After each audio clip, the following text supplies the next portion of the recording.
Hi. Hi. Alright, my name is Muhammad Walji, and today I'll be talking about the religion called Jainism. Jainism is an exotic religion from a sub-Asian continent that has been prevalent throughout Indian society, mainly India, for approximately 3,000 years. It started somewhere around 500 AD, they say, and that's when the last Tirthankar was. And that's who I will be talking about majorly when I talk about Tirthankar. Now, real quick, a Tirthankar is a role model who Jains aspire to be like. They are people who have already achieved liberation. I'm talking about like liberation as in like it's like the heaven for these people. Like it's the ultimate goal. You know how like Christians believe in like heaven? These Jainisms believe in like it's a concept similar to Hinduism in Brahma in their joining of their souls with the entire universe, except these guys escape the universe and become something else. They become transcendent for all of time. Real quick, the world was never started and the world will never end. There is no end, there is no beginning. Okay. There is no God in this religion. There is no one taking care of the universe. It is all up to yourself and who you are, and that is what determines what will happen when you grow up. Yes, question. Yes, I have a question. Yes. So in their origins, how did the universe how was it created? It was never created. It just always has been. It's just existed. It's always existed. No Big Bang. There has been nothing, no Big Bang, no nothing. It's just always been there, and it will always remain there. We don't know how many life cycles we've passed. No, nothing. The only clear escape to this terrible universe that it will always live is through moksha, and that is liberation. Okay. There is no God. No God exists. I mean, they're gods, but they're not gods. They have a Buddha. They do have. They're very similar. Buddha was a contemporary, or like a friend, or like he worked with Mahavira, who was the 24th Tirthankar. So we will be talking a little bit about Buddha later on in the slide. I know your Buddhist monk is coming out of you right now. A little bit. A little bit. All right, man. I'll make sure. What about Jesus? Jesus Christ. I mean, funny thing is, there's been some research that says that Jesus Christ was the 25th Tirthankar, but that's not true because it was weird people making that up. So Jesus Christ is just like a really cool individual. Yeah. So would you consider Jesus like a prophet, maybe? They don't consider there are no prophets. Prophets would mean there's something coming from God. There is no God in this instance. So these Tirthankars are divine souls. Do they have a job on Earth, or they have a job on teaching the people on how to achieve liberation, but they didn't know it. They just found out about it. They're like destined for it. Do they have like a scripture or like a book? They have scriptures that were the teachings of Mahavira, and we'll get a little bit more into that because there's two main sects in this religion: the Digambaras and the Shatambaras. The Shatambaras believe that they have the teachings of Mahavira. The Digambaras do not. They believe that they've been lost in time. They were lost somehow, and that now they follow a guy named Kunkundu. And Kunkundu is a misogynist guy, okay? Like he's like really like in there, like he follows like the strict ideals. How did they come up with these weird names? I mean, this is the Indian subcontinent, man. I don't know. I don't know how they come up with names. I mean, I could not give you that explanation. I'm sorry. That's not that good of a presentation. Okay, I'm sorry. Man. Hopefully you'll stick with me for the bare end. So, in this religion, Jainism, every soul has the potential to become liberated. That means everything has a soul. Literally everything. There are only 5 things that don't have souls.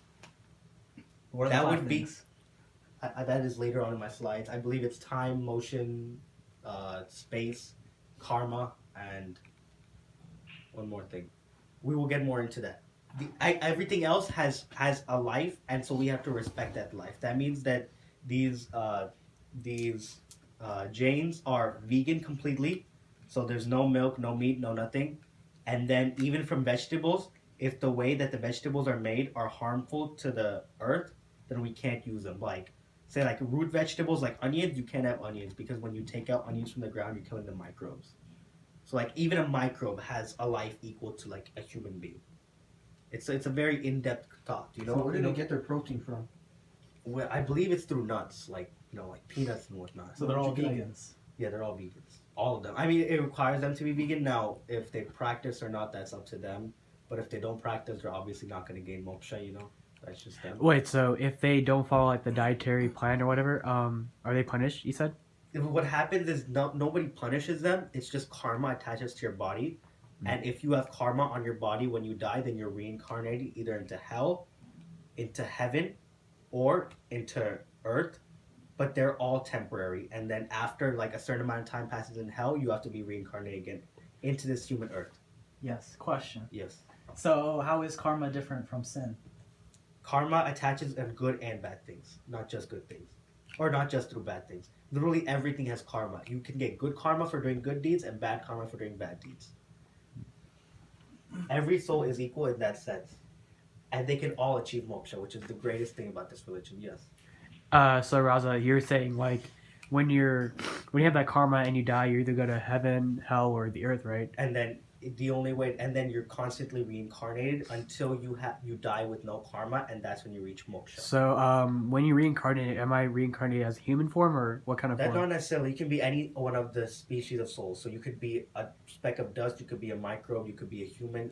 But a human is the only way you can achieve moksha. So if you're born as a lizard, you have to die as a lizard and then hope to be born as a human. That's why it's so important that we, as we're born as humans, try to achieve moksha as best as possible. So do I have control over what I can be reincarnated as? No. I do not. Okay. It's a random cycle of nature that no one controls because there is no God. Gotcha.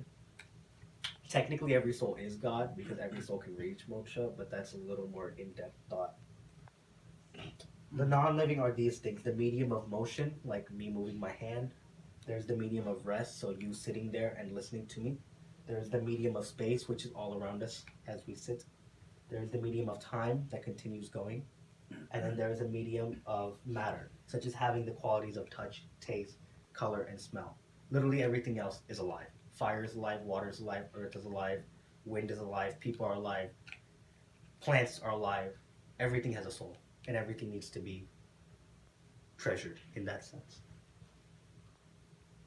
The world, as I described, is moksha at top, and that's what happens when you achieve liberation.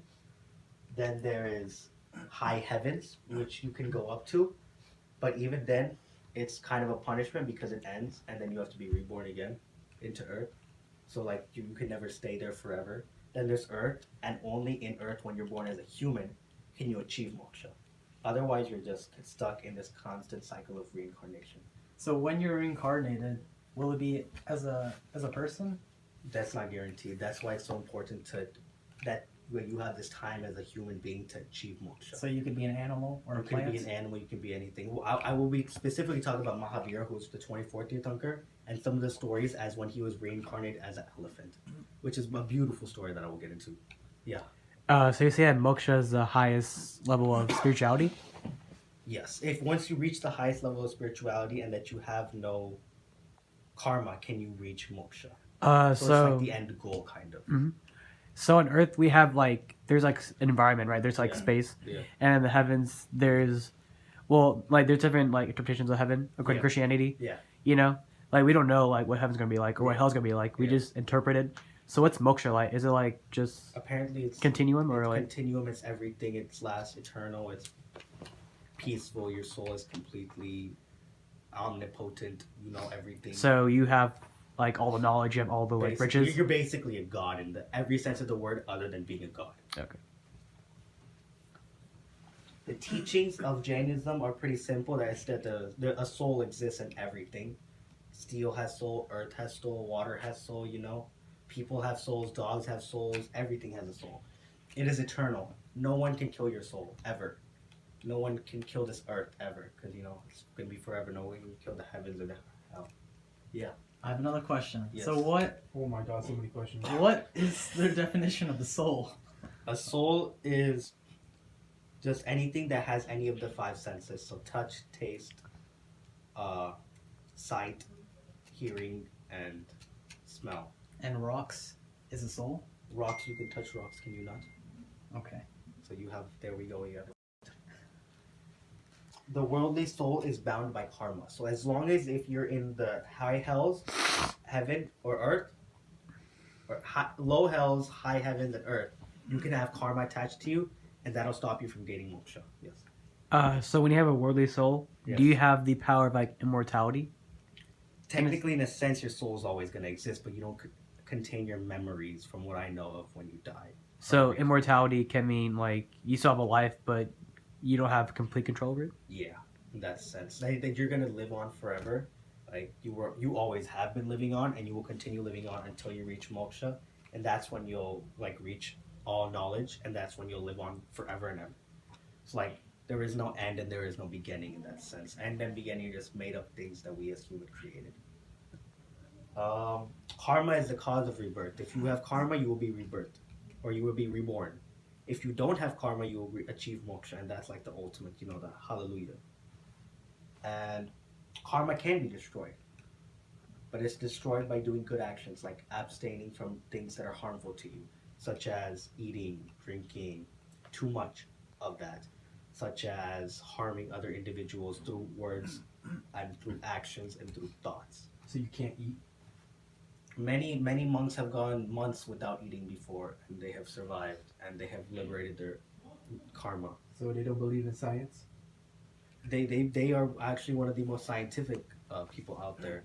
They call 2,600 years ago that plants have a soul and they want things, and now today's science have called that plants want water, they want food, they want to reproduce. So they were like technically the most scientifically advanced, I guess you could say, in a sense. Is it proven? Like, is it in the scripture? How do you know it's 26 or so thousand years ago? 2,600 years ago, so right around 500 years before Christ. Approximately, that's what Mahavira told everyone this. But you said that there was like no like religious leader. Why is he the leader? He was just a divine soul that was told to teach everyone. There's 24 time cycles. There's a time cycle, and in these time cycles, there's 24 teachers. They're called Tirthankaras.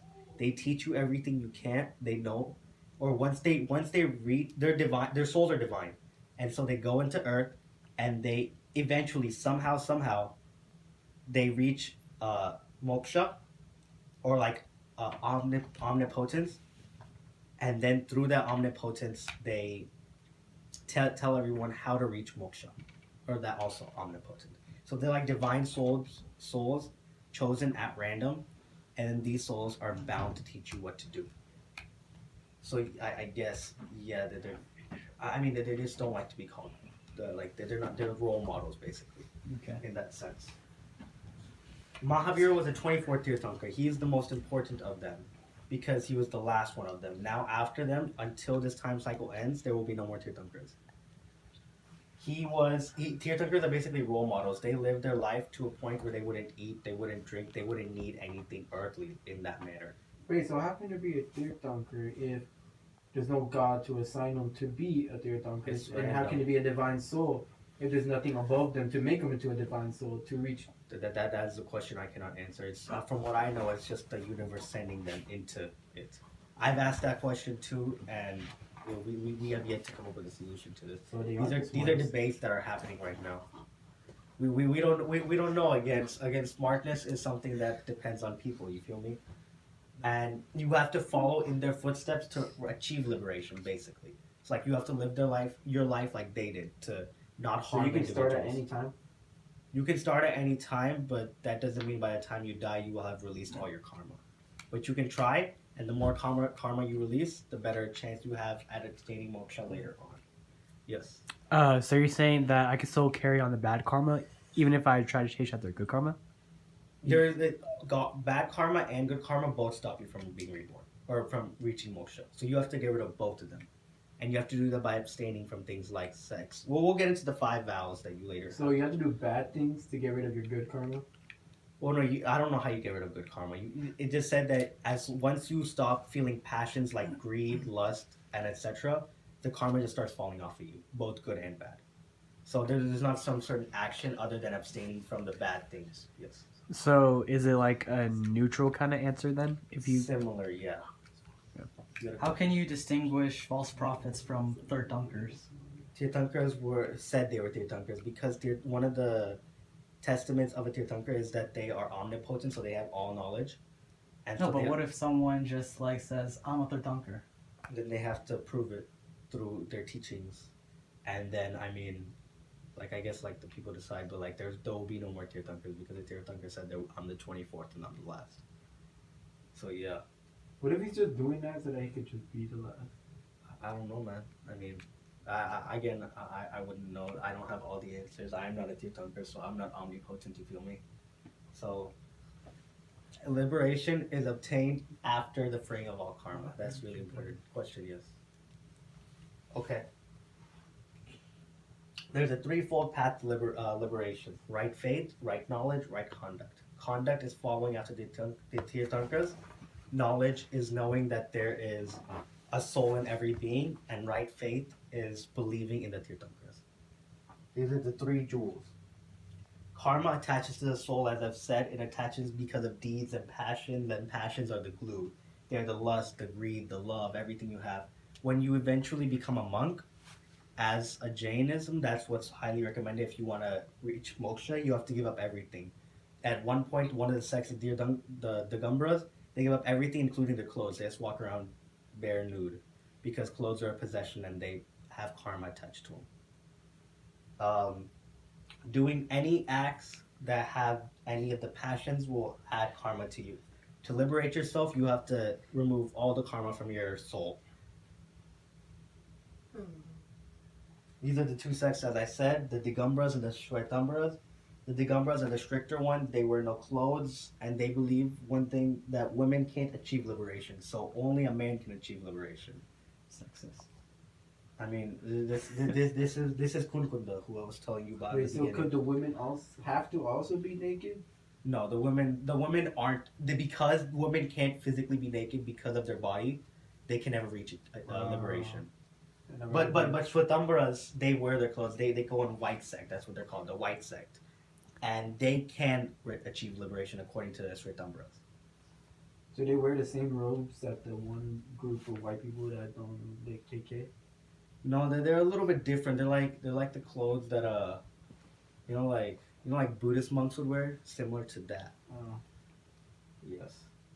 An ascetic is a monk or a nun who renounces everything. So that includes your family. After you become a monk or nun, you have no family, you have no ties, you have no possessions, you have nothing. You are just a teacher of the arts of Jainism, or the religion of Jainism, sorry, I should say. And they take vows, which I'll be getting into, I believe, in the next slide. They travel from city to city. They're not allowed to use cars, no trucks, no nothing. They have to walk from city to city to spread their knowledge. They're all vegan, as I said. There's no meat, no dairy, no eggs, no nothing. And then vegetables, they can only have vegetables that are grown above ground. So no onion, no garlic, no radish. Anything that grows under the ground, when you remove it, it harms microbes. And that's again harming a soul. That's wrong. Okay, here are the five vows that you take. There's the vow of truth. So there's no anger, no greed, no fear, no mirth. There's non-stealing, so you don't take anything, no excessive, prolonged occupation. So like, you always ask before you eat. You never take things too long. You never have too many possessions. Non-possessions is having no possessions. Now this is physical and mental. So you don't like have friendships and whatnot. It's just you continue on life. There's celibacy, so no physical, mental contact with the opposite sex. So you're usually trying not to talk to women. As a man, you're trying not to touch a woman, etc. And then there's non-violence, which is and there's also no eating, drinking, seeing, or hearing them. And then there's non-violence, so not harming another soul.